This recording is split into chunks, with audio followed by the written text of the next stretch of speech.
Hello, this is Chris Waddell. Welcome to Living It. My guest today is Dick Grace. And Living It, our thing with Living It is that we take experts in the experience of being human. Dick, you are an expert in the experience of being human. You're also a man of contradictions, which in a lot of ways is being human. You were a Marine who taught hand-to-hand combat. Now, as a stockbroker or investment analyst? Broker, absolutely. Salesman. Stockbroker, Buddhist, alcoholic, Yep. winemaker. Not maker, winery owner. Winery owner, okay. Philanthropist, and then also a friend of His Holiness, the Dalai Lama, who also was one of the few people who told His Holiness that he was wrong, which I don't imagine there are too many people. We will get to that one later. You watched the bombing of Pearl Harbor with your family from your tree fort. What was that like? Do you remember it, or have you just told the story so many times that you know the story? I really candidly can't remember if I've manufactured a vision or it still is part of my, what am I trying to say, gray matter, so to speak. But actually, I have a vision of it. My family lived on Alewa Heights. On one side of the family, we have about 175-year history in Hawaii. My grandmother lived on Pacific Heights, so we were on either side of the Nuuanu Road.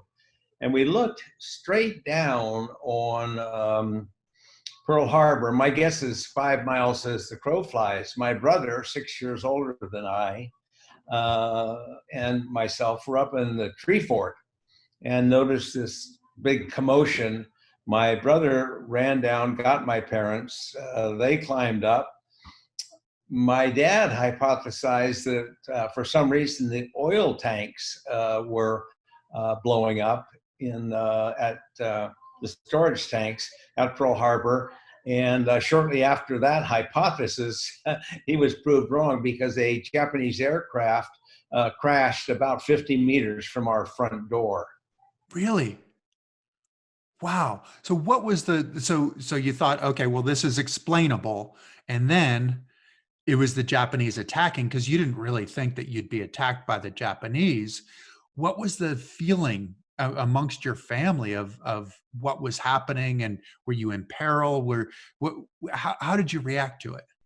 I think that there was a general feeling that the island would be occupied. And consequently, my parents and every other family went through a lot of blackouts and things of this nature over the ensuing months. And about a year after that, my parents decided to make it for the mainland, and we did on a ship, and settled up in the Bay Area, but still kept constant contact with Hawaii, as we do today. Wow. Now, I met you, when did we meet? It was a little over 15 years ago, right? At the National Ability Center event. I think it was 2004 or 2005.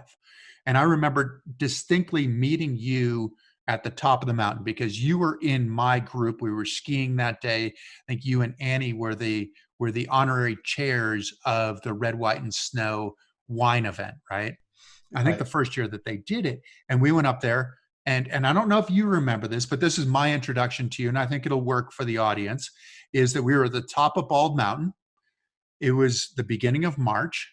It was warmer than it might have been in January or February, but it was not balmy by any means. And you were there dressed in a button-down shirt, a V-neck sweater.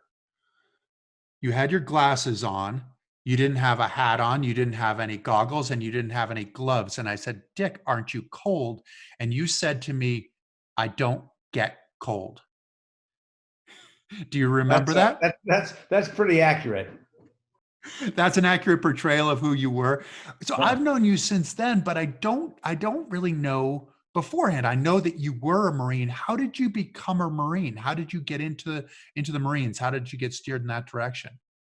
Well, my wife of now 61 years, Ann, thinks something about Pearl Harbor kind of made me dedicate myself to that cause, but I think it's more than that. One of the things I've always tried to do was to extend myself, and maybe you would call it prove yourself or whatever. And I've always liked to complete a cause, not ever let anything hanging. The little biography of my life is called Take the Hill, which came from the Marine Corps, which means you don't stop halfway up. If you start out, you finish what you're starting. So consequently, I think that was some aspect of it. And at that period of time, the Marine Corps was known to be the toughest of the and most difficult and most physically challenging of the forces.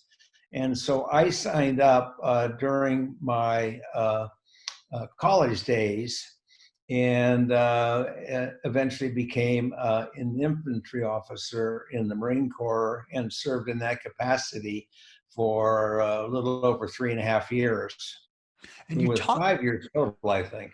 5 years total, and you taught hand-to-hand combat, right? I was involved in that back in Quantico, Virginia. It was actually an exercise called puzzle sticks, and it was an effort to get us toughened up, competitive with one another. This was back in 1958, so it was a while ago. And at that period of time, there were no Navy SEALs. I think that branch of the Navy was called the UDT, Underwater Demolition Team. Okay. Wow. And now the thing is, you taught this, but you were no slight by any means, but you're not a huge guy. No, not at all. No, I'm about 175 pounder and about 5'10", just about now as I was then. And so as a result, I'm assuming that that it was the strategy, that it was what's going on in your mind that you were teaching to the other Um, Army guys yeah, well, no, not Army. We had or Marines. Sorry. Yeah. we had some Marines from other nations there, and it was our task to make them a little more combat ready by our standards, not necessarily by their standards. And so 5 years in the Marines, and then and I think while you were in the Marines, you were making some of your spending money. Did you have a creative way of making some of your spending money? Did you do that with a pool cue? Is that while you were in the Marines, or was that when you were a No, that was stockbroker? you remember a lot, Chris. That was after I got out of the Marine Corps and I went into the investment business, which was really by chance. And I had to do a 4-month training period in New York City, and we were virtually very, very modest funds, to say the least. And I did play pool pretty well in those days, and I would make a journey around to a pool hall or two, and usually ended up coming out with more than I went in with. Now, what attracted you to the financial world, to being a stockbroker? Why did you go there? Well, two reasons. Number one is I love risk, Hmm. and I knew there would be degrees of risk, and that was how I practiced the investment business, was high risk investments. Number two, I tend to like things where there is a degree of measurement over a relatively short period of time. Like a 6 furlong race in the horses is roughly about a minute and 11 seconds. And the measurement in the stock market is almost instantly whether you've made a good choice or a bad choice. And I'm not. Let's put it this way: I never have been what I would say a long-term investor. Okay, but you are so this is the competitive nature, right? This is the competitive nature of get me into an industry where I can indulge in who I am competitively, where there's going to be risk and when there's going to be management. If I'm putting my work in, I want to know that I've been successful or that I haven't been successful. That's correct. Yeah, Do you, I don't like the word amorphous, and I would be a terrible real estate investor. why would you be a terrible real estate investor? Too long term. Too You long know, term. it's like watching grass grow. And of course, it could be a wonderful investment and all that. But you know, investment is not just to make money or risk or whatever. You know, I think that I love the stock market to this day. I loved it when I was in it, and here I am at 82 years of age, and I still love it. Do you have any particular trades or investments that you look back and go, that was a big one. That was the stories that you tell after the years that you were in. Yeah, I do have a couple, as a matter of fact. Um, you want the names? I don't know. I mean, are you allowed to do this? Are you allowed to I disclose have the names? no It makes it idea. more interesting. Yeah, I was a long-time investor in a company called Medivation, which did extremely well. And most recently, I've actually been heavily involved for the last three and a half years in the software area of the stock market. And I think that's been certainly one of the top two or three performers over that period of time. Nice. How did you go? How does somebody go from being a stockbroker to owning owning a vineyard and basically producing wine? And how does that happen? How does somebody do that? Well, you know, Chris, How I did you don't, do it? I've never had really what you would call a game plan. Um, I think I'm a 100% intuitive thinker. Um, so my basic belief is that our intuition is who we are. And if you have the courage to stick with that intuition, you will more often than not find an outcome that is most interesting. And that's the way it was with the wine business. Annie and I were living a very comfortable life in Orinda, California. Our youngsters were 15, 13, and 11. It was a wonderful golf, tennis, and cocktail environment, about a 30-minute drive from San Francisco. And I felt that probably there was a change in lifestyle ahead for us. We never looked for a home in the Napa Valley, but one day we came up for a wine tasting in January of 1976. And we had the wine tasting at Freemark Abbey Winery. We were staying at a brand new country inn called the Wine Country Inn, just 200 or 300 meters away from the winery.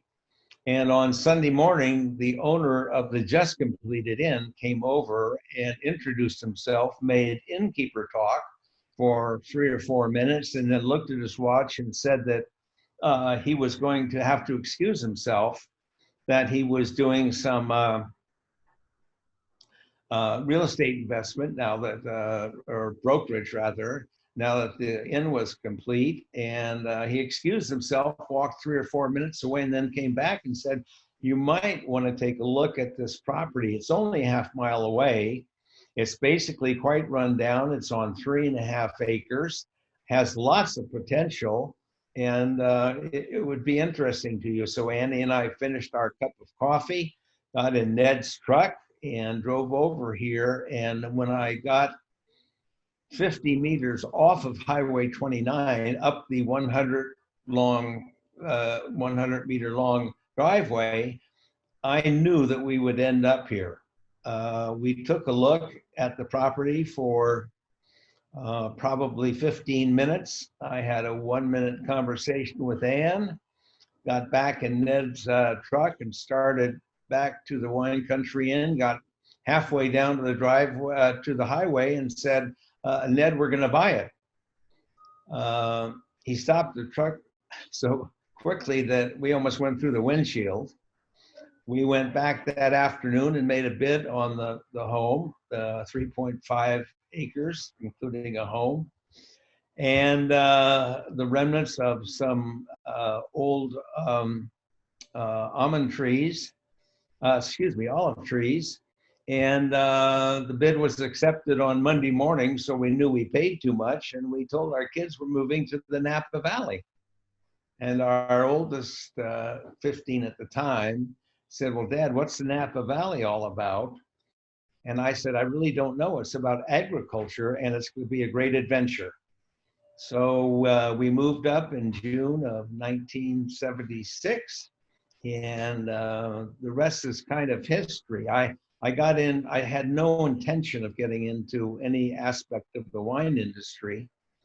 But my friend at that time, Mike Richmond, and still friend, who worked for Freemark Abbey Winery, he and I were having lunch one day when before we moved in, and we were coming up and trying to make whatever judgments on improvements we were going to do. And he said, you know, Dick, that front 1 acre with, once again, the old olive trees on it, would make a wonderful vineyard. And my response was, I said, Mike, I've never planted anything. I've never even planted radishes. And he said, well, it'd be a great adventure. And there came that word again. And so we asked the previous owners if we could clear the land. We replaced on the property as many of the olive trees as we could, sold off the balance, and started what is the first acre of Grace Family Vineyards in April of 1976. And so this was just an adventure. This was a whim. You were moving, and you had to do a lot of work on the house in order to even move in. And then another adventure comes with, okay, yeah, we'll plant some grapes and we'll do that. Where does it go from there? Because I mean, did you think that you were going to make wine? I mean, if you're growing grapes, you thought you were going to make some wine, I'm assuming. No, that's not correct. Actually, our initial plan was to sell the Cabernet off. I was a friend of Charlie Wagner, the founder of Camus in those days, and the thought was that we'll sell off our Cabernet to Charlie. I think the price then was about $600 a ton, and it's a large multiple of that now, I'll guarantee you. We really took excellent care of the property. I am always interested in anybody who does a craft or a trade the best as it can be done. So whether it's textiles or wooden calabash bowls from Hawaii, or painting or watchmaking or shoemaking or anything, I always try and seek out the people who have exceeded average by a long way and become renowned in their particular persuasions. In this case, I knew nothing about planting grapes, and so I seeked out Laurie Wood from Freemark Abbey at the time. One of his foremen was Jim Barber, who's still a vineyard manager in California, Napa Valley, and very well known and well respected. And we started taking the best ideas of those men and putting them into a reality. Chris, to be quite honest with you, I've never taken a course on vinology. I've never taken a course on winemaking. But I just tried to do the best that we could do that just kind of made sense. That was my rule of thumb. If this makes sense, let's not compromise. Let's do the best. I think it's probably the oldest organic vineyard in the Napa Valley. And it's been organic since the beginning, right? And that was a choice you made. Correct. What's that? That's basically correct. I think that there was one day where we had to use a a chemical in order to rid ourselves of a disease called oak root fungus. And to my knowledge, that's the only chemical, and that was many years ago. So you started organically. I mean, basically organically. You took all this information from these experts, and you, in some ways, you and Annie, I would imagine, are kind of collectively looking at this, saying, "Okay, I think this makes sense, and I think that makes sense," without necessarily having the experience to make some of these Zero decisions. experience. Right? Exactly. I was giving you the benefit of the doubt. Yeah. One of the things you did that sounds like it was significant was moving the vines further away from each other. Actually, the opposite was true. Okay. We actually crowded them up. Um, To make them my friend struggle. Mike Okay. Richmond told me that grapevines were like people, and if they struggle and come through the other side, they have finer character. Well, if you spent some years in the Marine Corps, that type of thinking makes sense to you, you know. So we narrowed the spacing, and we actually got about 3 times as many vines on the 1 acre as would have been commonly practiced during that period of time. Okay. So you went to struggle because, I mean, you'd already made that decision. Obviously, you said with the Marines, you wanted to struggle. You sought other people who struggled as well. Now, what happened? What happened when you went to harvest on these things? That you'd made these grapes struggle, and Yeah. then what happened? I mean, harvest is a beautiful time to be in Napa. It's one of those you just sort of smell the fruit as you're driving through, and but I would imagine it's a fairly big undertaking to pick Well, all of this for fruit. about, let's see, about the first maybe 10 to 15 years, we had family and friends assist us with the harvest. And the first year we had, plus our family, about 7 friends. So that totaled about 11 people doing the harvest. We were completely inexperienced. Uh, it would have taken a normal crew about an hour to harvest the vineyard, and it took us about 6.5 hours. And we had lots of cuts and lots of bruises and lots of sugar all over ourselves. And we drove the fruit down to Camus at about 3:30, 4 o'clock in the afternoon. Had we have gotten there at the normal time, Charlie Wagner would not have been there. But as it was, he was out watering his vegetable garden before dinner, and we showed up with the fruit in lug boxes in the back of about 5 station wagons. Five And station wagons. So how much space are we talking about? I mean, lug boxes. These are a lot of grapes, right? I mean, well, not by compared to. those standards, it was a lot of grapes for us, but it wasn't a lot for a Sure. lot of vineyards. That's for sure. Right. We basically undercropped the vineyard. Um, we showed up. We looked like Ma and Pa Kettle going to town. I mean, here we came up with the fruit in the back of station wagons and friends and all that type of thing. And to say that I am compulsive and a neat freak and all those types of things is completely accurate. So the quality of the picking of the fruit was almost perfect. There wasn't any foreign matter in the lug box. The clusters were laid in there very carefully. They all looked like a display or a painting, maybe, of a lug box filled with grapes. And when we arrived at Camus, that caught Charlie's eye. And Charlie was an experienced vineyardist at that time, and he sauntered on over to the car, took a look at the grapes, reached in, grabbed a cluster, took a chaw, spit the seeds out, did it a second time, did it a third time, and then looked at me and said something that changed our lives. He said, "Dick," he said, "this is damn fine fruit. Instead of us just buying it and putting it into our Napa Valley cuvee, let's keep it separate and see what kind of wine it makes." And so of our first vintage, 1978, we made 2 barrels of wine, which is the rough equivalent of 49 cases of wine. Wow. And so you stepped in it at this point. I mean, it's sort of dumb luck in a lot of ways, right?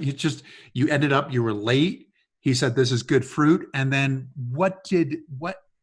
49 cases, but what did that wine taste like? One thing, it had a difference right from the onset during the aging, which I think was about 2.5 years in oak barrels, was a wonderful degree of balance. So the wine was never out of balance. It always showed a good degree of balance. And that's kind of the hallmark of the wine to this day. Is that balance.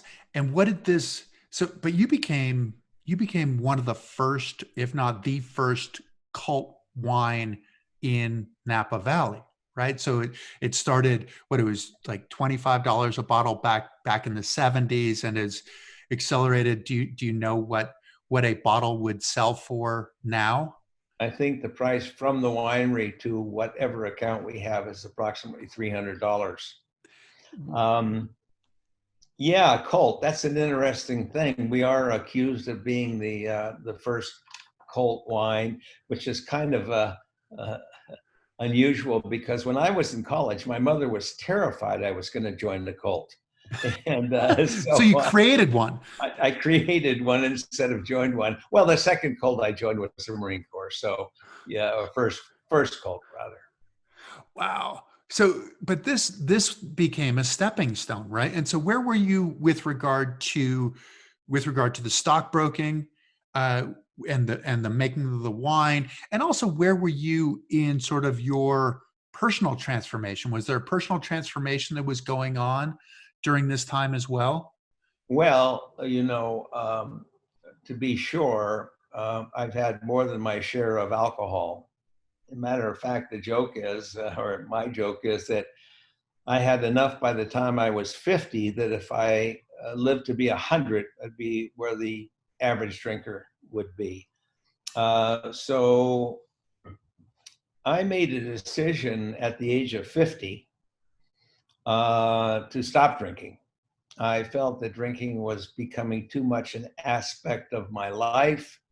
And On occasion, I certainly drank excessively. And in the last couple of years, I really lost the joy of drinking. I had attempts before that, knew that my drinking was more than likely excessive. And then after several attempts, I did something that was a little bit foreign to me because I don't often go out to seek help. I would rather give help. But since stopping was extremely difficult, I went out and seeked out a program that seems to have worked for the last 33 years. And did this come about as a result? Did your friends and family? I mean, is it the intervention that we hear about of like, Dick, you need to do this, or was this your decision?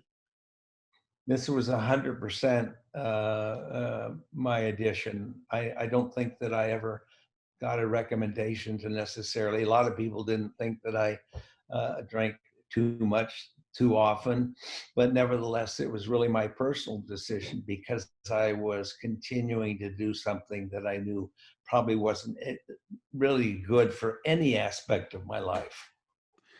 And so, what was the group that you sought out, or the individual that you sought out to help you with this transition? Well, they want to remain anonymous at the level of Okay. television and radio and podcasts, so I can't mention it. But um, I still go back when called upon to speak at a meeting or so, because that program was absolutely necessary for me to get a start on long-term sobriety. It's easy in a lot of ways to look at the alcohol part of it as an alcohol part of it, and possibly an addiction and all these things. But there has to be a personal transformation that happens there. And was there a personal transformation that happened for you? And did it affect you going forward? Was there a different person before and after? Well, I think it's the same person, but I will have to tell you that probably something that hampered me becoming who I really wanted to be was the fact that I had been very lucky and I had achieved so much and so many things. I started, one of the things that the program did for me was convince me that I was not the center of the universe, You which learned was, this at 50. So you made it a long time thinking you were the center of the universe. yeah, well, I wasn't maybe the exact center, but I was pretty close. And yeah, and the realization is the fact that I'm just another bozo on the bus. And I've been given some strengths. And if I magnify those, the world will be a better place. I have lots of weaknesses. And if I try and diminish those, I'll be more effective in affecting the lives of both others and myself. So does that get to be, is that your personal philosophy? I think you have a few personal philosophies in some ways, but is that one of your personal philosophies that you're just part of the group? As you say, you're one of the bozos on the bus, as opposed to being the That's center. exactly my philosophy. The way I illustrate it uh, most aptly is the fact that I can walk into the Dalai Lama's home in Dharamsala, which I've done many times, and be warmly greeted by him. And I can walk into a leper colony in Calcutta, India, and be warmly greeted by the lepers. And honestly, Chris, I don't differentiate. To me, we're all in this leaky canoe together. We have to pedal especially hard right now because I think we have some real challenges out there. And this is a time for us to get in sync, get in harmony, and move forward. Did this happen as a result of it's interesting to see because you had on one side you have this winery that is selling wine that's going for a lot of money that ultimately ended up funding your foundation, your ability to really affect a change. When did the Buddhist part of it come in? Because it sounds like from having read about and knowing you that you talked about sort of a Buddhist philosophy in that there's no them, there's just us. That's correct. I truly believe in the interdependence of everything. As I say, we are in this leaky canoe together. I think amongst people who have become somewhat affluent or are affluent, they tend to spend time, lots of time, with people who are like us. And the luxury of my and Annie's life is we have spent time with the broadest possible range of people. Um, a lot of them vastly underserved in the field of education, in the field of healthcare, in the field of opportunity, in the field of basic nourishment, et cetera, et cetera. And I never look upon those people as needing my help. The way in which I view those people is what heroes. What heroes? They can get up every day not knowing maybe where their next morsel of food is coming from or their clean drinking water or whatever, or how they're going to provide that day.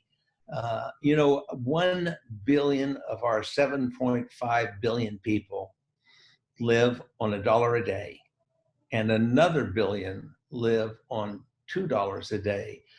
I've always believed that the vast discrepancy from the haves and the have-nots is the basis of most of societal's problems. It's never going to be equal and shouldn't be equal, but the gap right now is too high. Maybe narrowing a little bit. I'm not exactly certain, but we're doing our best to try and narrow it. A quick example of that is while we are selling a bottle of our wine at a restaurant like the French Laundry here in Napa or Per Se or any of these other fine, wonderful, elegant restaurants, the wine sells somewhere between $700 and $1,200 per bottle in a restaurant. The 20 children surrounding Anne and I in the book I wrote in Tibet were drinking fecal infected water. So these things don't make sense to me. I'm striving for justice. I think we need justice in prison reform. We need justice in a reallocation of tax law. I think our brothers and sisters deserve a shot at becoming assets to society. We've directed the well-being of about 10 young women over the years, not just with scholarship money, but with directions for grants, directions for applications to various colleges. I took 8 of them for my 81st birthday to Ireland, and they're now graduates of schools like Columbia, University of Wisconsin, University of San Francisco, Yale, Harvard. It's just extraordinary. So what I believe is, if given the chance, that people will do the best they can. You'll have some disappointments, but far fewer than you think you would have.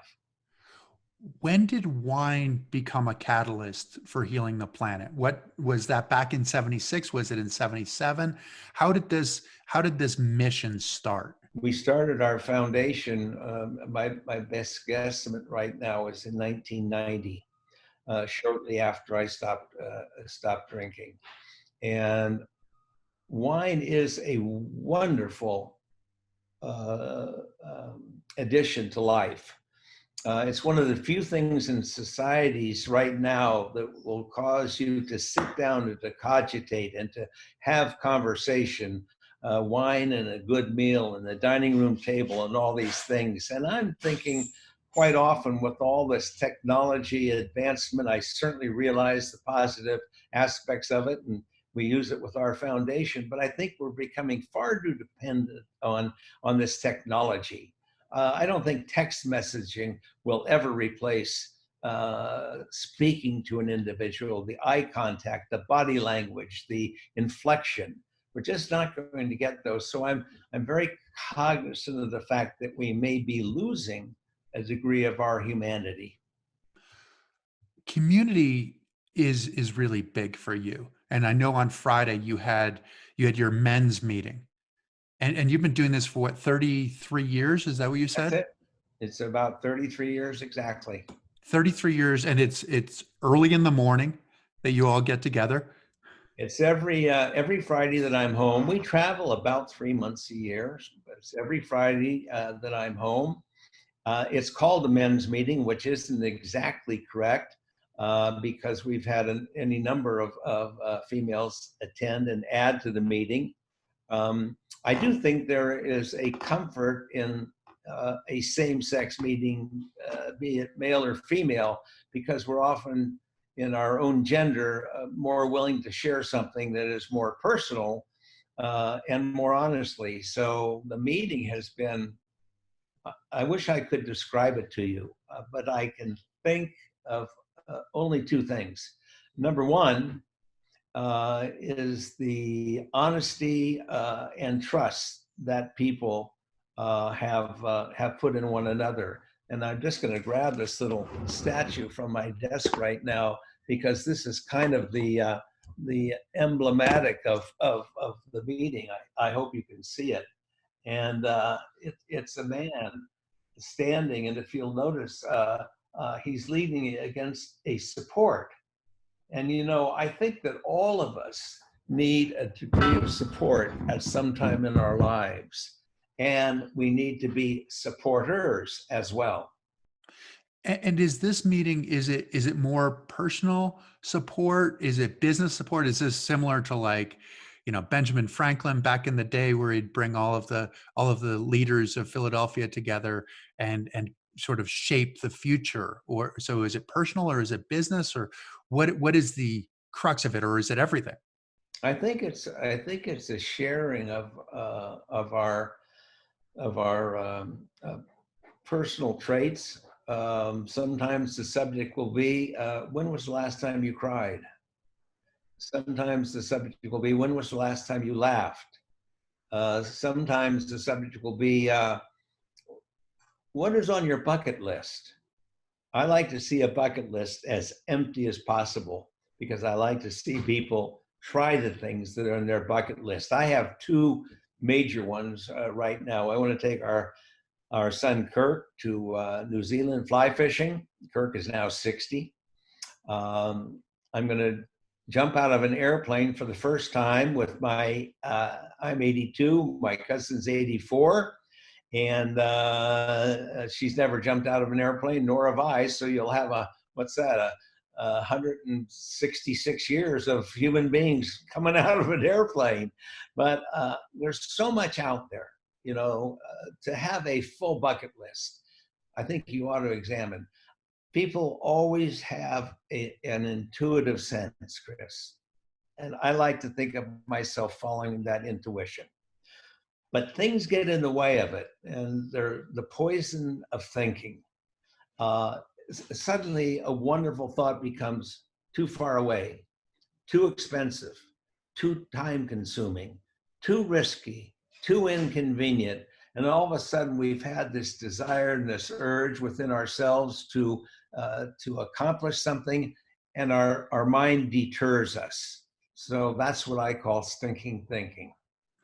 Do you start these meetings? Do you have an agenda on these meetings, or is it just organic that It's organic completely. It evolves.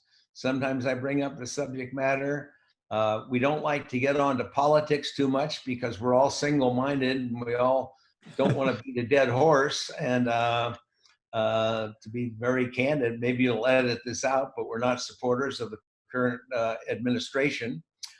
So we don't want to beat that dead horse. That's like singing to the choir. We want to open new vistas and new ideas and challenge our own thinking. And we've done some community outreach programs, and we've done some protests and of policy, et cetera, et cetera. So we want to carry the results of that 1 hour on the Friday morning into our conduct. to make it part of who you are, and also to Absolutely. realize that you are connected, right? That you are connected as a group. And I think at your point about texting, that sometimes you can feel so separate from somebody, even if you are communicating with that person.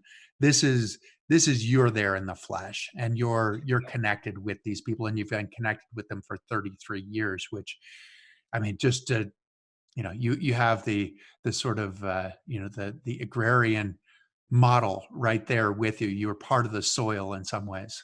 There's 6 to 8 real regulars who have been coming for a long time, but we have some new people very often. And a man who attended just his second meeting, my guess is he's in his mid-70s. He said, I have shared more about my personal life at this meeting than at any other time in my life. And the reason was that I felt safe and I felt the honor of the group. And it was such a relief to be able to talk about what causes me anxiety and concern. And to realize that he wasn't alone in that, because it's so easy to feel like your anxiety and concern are yours alone and everybody else is fine, right? How did back to the foundation, how did you decide where you were going to use your assistance, where you were going to apply your assistance? Well, the rule has evolved, but now it's about 100%. And that is we support virtually no organizations. We are involved with delivering the capital or sending it straight on to a college. And we are in touch with every one of the people to whom we make a financial donation. I've always been very interested, Chris, in the word philanthropy because most of the time, or much of the time anyway, people hear the word philanthropist and they think of capital. And I would argue strongly there's philanthropy of much more your time, your energy, your talent, your vision for the future, certainly your capital, but the number one thing that we can be philanthropic with is love. And so I went with you to Tibet, and I'm trying to think of when that was. Was that 2000 and it was not 2005. It was probably 2008. Maybe it was even I later. think it was. I think it was 2008. I think it I've had was. so many trips that they all have blurred a little bit. I would imagine that they have blurred. And I mean, an absolutely spectacular place to visit. One of those places that just, I mean, with the mountains just going up into the heavens, really, in so many ways. And and you'd supported almost exclusively women there. Is that the case in Tibet? Yeah, my history is absolutely of the fact that women are a better investment than men. I hate to sound that way. I think they're more nourishing. I think they follow through in a better way. I think they use the money more thoughtfully. When I was looking into the microloan business, I think that at that period of time, about 90% of microloans made around the world go to females. Interesting. And so it was females, and most of this was education, though, right? Females and educating females. It would be education, number one, without any doubt. Uh, Number two would be the things like medical care and nourishment. But Sure. right now, we are strictly into the educational aspect. Right. And you did, when we went, you actually did cataract surgery. You helped to fund a cataract surgery, which was absolutely mind-boggling to see these people come in whose lives were effectively over, right? They had cataracts, so they couldn't see anymore. And it's basically wait to die kind of thing. I think that we did on that trip, I can't remember exactly, but I think that we did somewhere around 65 elders, 75 elders, and I think also three young people with infantile cataracts. And what a wonderful operation that is. A person comes in with virtually no vision, clouded, or actually in some cases, no vision. And since it was primarily a nomadic population, the doctors actually did two eyes at the same time, which is not normal here for the possibility of infection coming from one eye to the other. But it was just remarkable to see these people after treatment, after one night with bandaged eyes, see their sons and their daughters and their wives and their grandchildren take the covers off of the eyes, and the person for the first time, maybe in years, actually be able to see. It was mind-boggling to see how quickly and how transformational that was for people, from not being able to see to being able to see to ultimately being able to live, right? To not being a burden to society in their mind, but then also being able to contribute, being able to be a part of life moving forward. And it's just, and how quickly that surgery happens too. I mean, it's a relatively quick outpatient surgery. I mean, there's a line of people, and they just, sliced it, took the lens out, put another one in, and boom, and you're ready to go. And it was an amazing thing to see. Did your work in Tibet attract the attention of the Dalai Lama? How did you end up meeting him? I mean, he is a spectacular human being. Well, I think he calls me a man of action, and sometimes he gets a little angry with me because too much action. But I met him after a speech he gave at the Greek Theater about 27 years ago at the University of California, and I was invited just by chance to a small reception for him at the Fairmont Hotel. And I asked if Anne could come down. There was only 16 people going down. And they said that that would be fine. So we were the last to arrive. And these people were doing a lot of things like prostrating themselves too.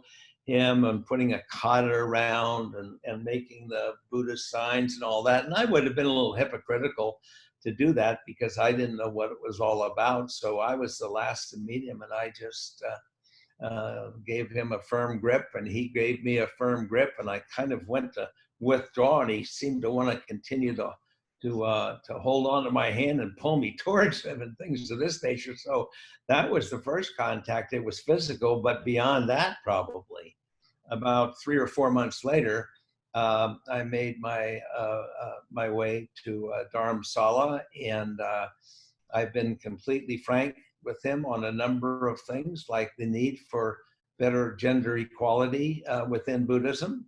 Buddhism is not gender equal, and my feeling, for what it's worth, is it's got to become, and is becoming, more. We've talked to him about his attitudes on gay and lesbian relationships. We've talked to him about all manner of things that most people don't talk to His Holiness regarding. Well, I would imagine that very few people have an honest conversation with someone of that, esteemed, high esteemed place, right? So it probably is something that's nice for him in some ways. It's probably a little strange to be challenged, I would imagine. But so is that what fostered this relationship between the two of you? Just this honest interaction? I think that's it. I mean, he knew that I would not alter my opinion in his presence. Probably fairly famously, I outed what many people, to include myself, believed was a corrupt Lama, and basically proved a number of instances where he had not lived up to the responsibilities of a Lama, and he was, I guess, dethroned is what you could call it. And that was a difficult circumstance for His Holiness, because you don't want to believe that you have people like that in your flock. But nevertheless, I felt it wasn't responsible for this person to be there, and I felt he had committed a number of actions that detracted from His Holiness and His Holiness's reputation for being a peacekeeper. But that caused some friction between the two of you, right? Between you and His Holiness. Am I understating it? You got it. I didn't think you were going to nail me with that one. Um, at any rate, in the year or two after these events became known, he was basically dethroned from a lot of his responsibilities. He was living in Hollywood or in Los Angeles, called himself the Lama to the stars, and I think that he probably took some Liberties. opportunities and liberties, thank you, that he shouldn't have in his position. And I thought it was completely inappropriate. Unfortunately, after his dethroning, so to speak, he kind of made his way back up the ladder in a number of areas. And I didn't want to see that, frankly. I don't think he deserved to be reinstated to anything. And I went over to Dharamsala to let His Holiness know that I thought it was inappropriate. And we did. We got into a little bit of a discourse, which ended up with me being escorted from his greeting room to the great outdoors by him. Anyway, I guess that's a pretty good thing. I kind of cherish that moment because I would have done the exact same thing again.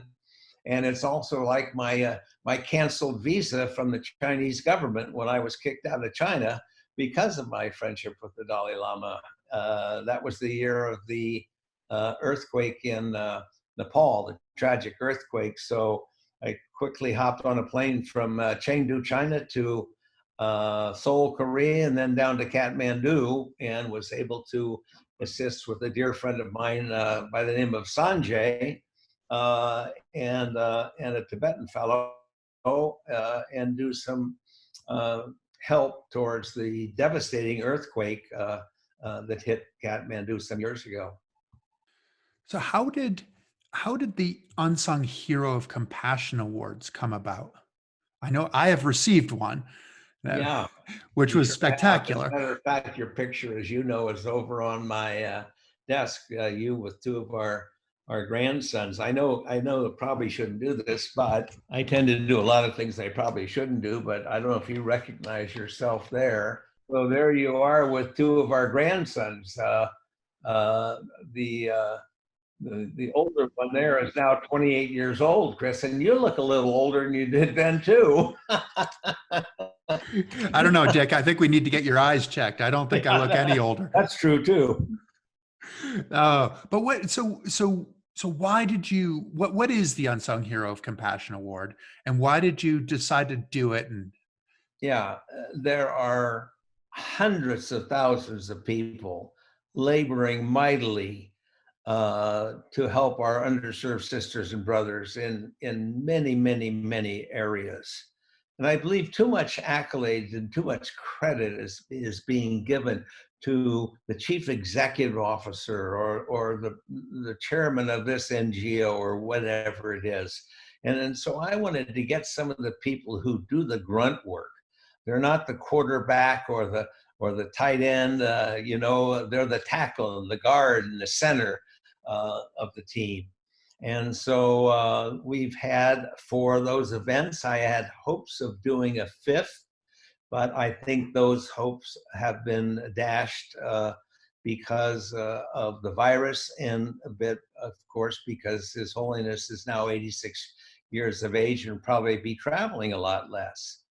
But I wanted to honor the people who change the diapers, who invite the kids into their home, who are assistant scrub nurses, who are actually on the firing lines of compassion and kindness. And in your and Sarah's case, here you are reaching out to other people who have had some physical disabilities and show them that there is a life after disabilities. There are sports after disabilities. There are ways to express yourself.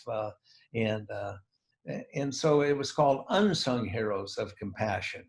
And roughly 204 people have been, you being one of them, honored. It's a way to say, hey, let's not forget that goodwill does not necessarily accrue to just our leaders and our heads. It filters down to so many people who, on a daily basis, without the expectation of return, extend the hand of friendship and help to an underserved human being. now, also parity, right? Gender parity. So it was Yes, 50 people, 25 and 25. Do you remember what you said to me when I came up on stage and it was alphabetical? So Waddell being toward the end of the alphabet, I was almost at the end, and His Holiness put the kata around and sort of blessed me, and then I went and shook your hand. Do you remember what you said to me when you shook my hand? I thought maybe I might have said something to you like, Chris, this is just the start. This is no time to sit in your laurels. You're just, what did I say? You're right on the money. That's exactly what you said, because it was the yin and yang, right? Because it's this beautiful moment of being in the sort of corona Yeah. of His Holiness, and then the reality of yeah. You said, yep. You realize you're just starting on this journey, and I said, oh yes, I am acutely aware, but that's also the response of a lot of people. 5 years afterwards, you had me return and speak to the recipients the night before they would meet with His Holiness, and I recounted that story, that you realize you're just starting, and I couldn't believe the response from people. I had 4 or 5 people come up to me afterwards and say, I was getting ready to leave. There was one woman from Spain who stopped me in the elevator, and she said, "I didn't think before this that I deserved to be here, and now I know that I am." And I think that that's what you're trying to do, is you're honoring those people, right? Those people who aren't looking for any kind of celebration, who are doing the work for the sake of doing the work, and don't feel like they're the quarterback or the, the glory person in any way. And I was in touch, Chris, not to interrupt you, but I'm going to anyway. I was in touch with that lady by email yesterday morning. really, She's still doing her work in Cambodia, still making certain that this underserved group of children will get the finest education that Cambodia has to offer. And now some of her early stead are getting the chance for higher education. So I think it's been absolutely fantastic. Her name is Lydia. her name is Lydia. Oh, she was amazing. And you never know, right? You just don't know what everybody else is going through and what kind of feelings of insecurity they might have, or taken from a little village to the Ritz on Nob Hill in San Francisco. There's a bit of a culture shock there. And then also getting the opportunity to meet His Holiness. So what has been what's been the result of those awards from those people? I would imagine you love being able to watch everybody who has received an award and see what they do afterwards. There's a surprising number who are still doing almost the exact same thing as they were doing then. They have stayed the course. It's not been something that they've given up. They have dedicated themselves, their time, their energy, their effort towards whatever cause. And there are a good number of people who are trying to stay in contact. One of our helpers in the event, a married couple, Gary Rochelle and his wife Yuka, to this day are working with one of the honorees who's been helping needy kids in Montana. They now have a couple of programs going, and they're all in touch. It's really been heartwarming to know how many have stayed the course, just as you have. Well, I think that's it, but it also has to be heartwarming. You give a lot to a lot of people. You said that sometimes receiving is the hardest part. You give a lot to a lot of people. When do you feel most alive? When I'm in a third world country with a financially disempowered human being, and I have a lot of kids around. I love children. Um, Not many men have a photograph of as happy as they get, but I do. Now let's see if we can get this one on. But that was taken in Cambodia, and there we go. And Oh, that's that's spectacular. about as happy as I get. That's for sure. Um, I have a great deal of confidence in the youth. And right now, I think that the youth are stepping up. We have a couple of major transitions, I think, coming up in our country right now. I think lives matter. I think ecology matters. And I think the young people are taking up this cause with a vigor that hasn't been as apparent for a number of years. And I think they're going to continue. Now we have to get them out to vote. We most assuredly do. Do you have any specific examples? I think you were telling me something about a couple of sisters in Napa. They were Oh, be kind. they were due here this morning, and I think I'm double scheduled, which is not foreign to me. But yes, these were two girls, Tallulah and Ruby Finkelstein. I think they were bullied in part, maybe, perhaps, unfortunately, because of their Jewish faith and an unusual name as well. And so after a lot of hurt feelings, I know they decided, hey, hurt feelings don't help anybody. Let's see what we can do. And they started the Be Kind movement. And it now encompasses over 100 young people. It's been going on for approximately 3 years, maybe a little bit more. They're due up at the house later today. And it is really, I've got a bumper sticker on my cars that just says very simple, be kind. His Holiness one time was asked by a priest who had traveled to Dharamsala uh, from Italy.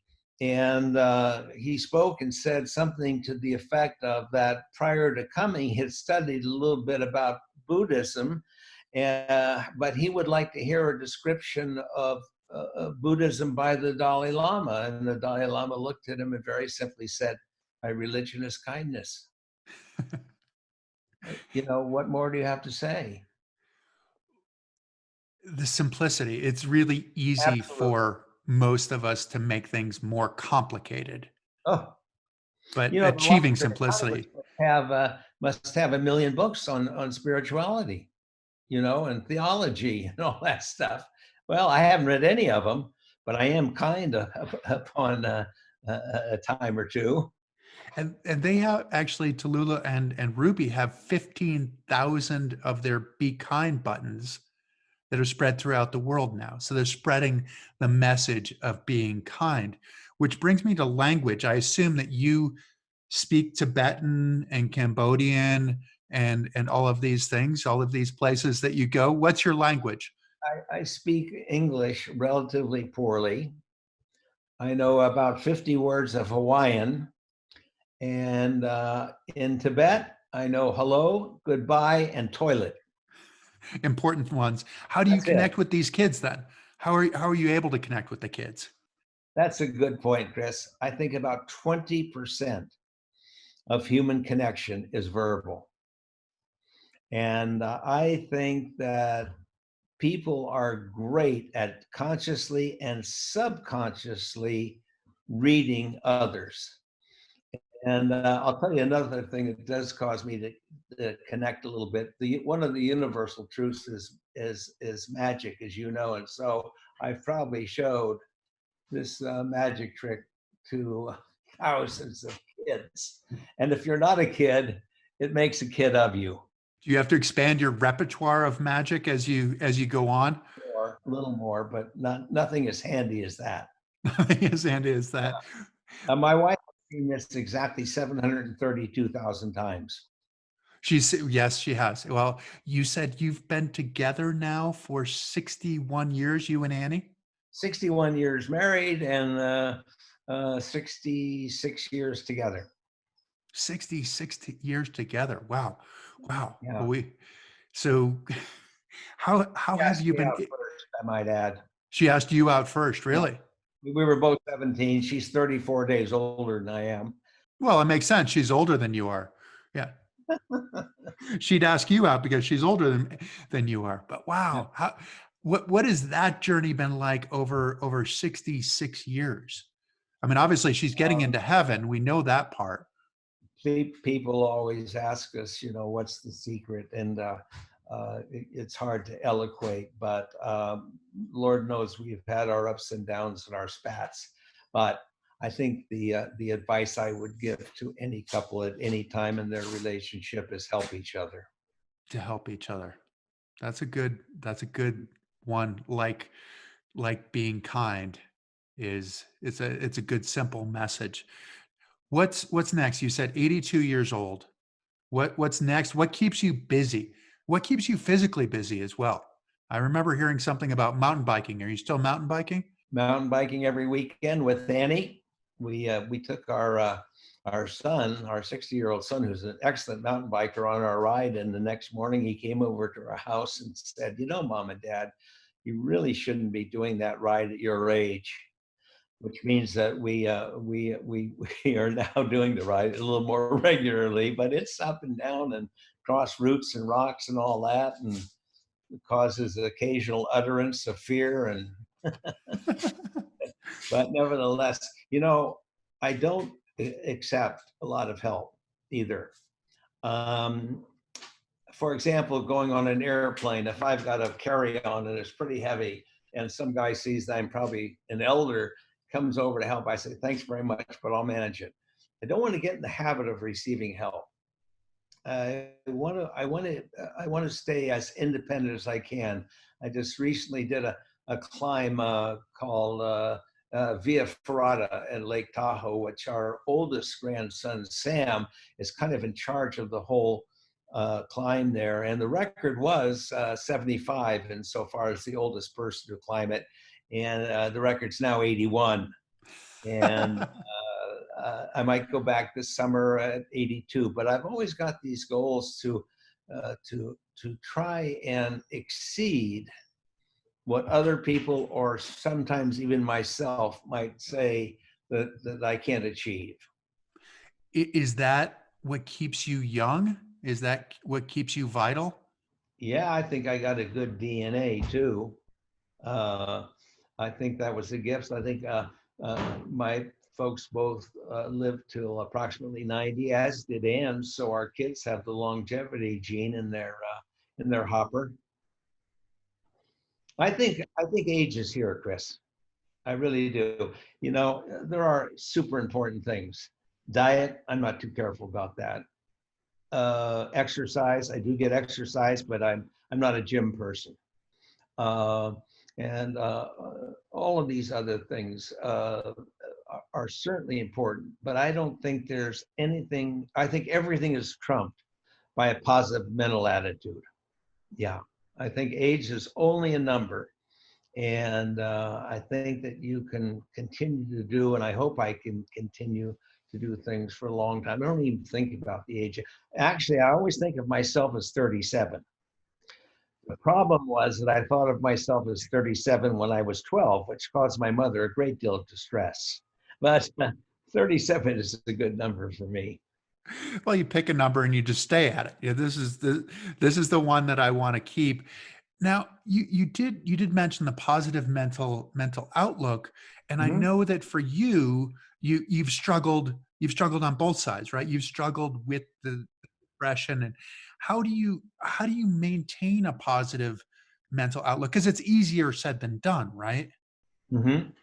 I think right now, number one is by not letting sloth enter your life. It's by getting up and doing it, uh, and not becoming too old, too feeble, too dependent, anything of that nature. I just feel that my glass is always full. You know, I don't believe in half empty, half full. Occasionally I get down in the dumps, but I have to tell you, it's not very often. Depression, I've suffered for. My dad suffered mercilessly with depression. It's one of the sad memories of my life. My dad struggled from the time I was 4 until the time I was 60. Um, and I wish he had had access to better medications, which are available now to treat that debilitating disease. And is it a daily commitment for you? Is there any kind of a routine? Do you have a mantra? Do you have a chant? Do you have a cup of coffee? No, I get up in time for the opening of the New York Stock Exchange, and that gets my blood flowing about 15 minutes before the opening. I've been a day trader for 70 plus years. So it's Pavlovian in some ways, right? The ringing of the bell, the ringing of the stock bell is that.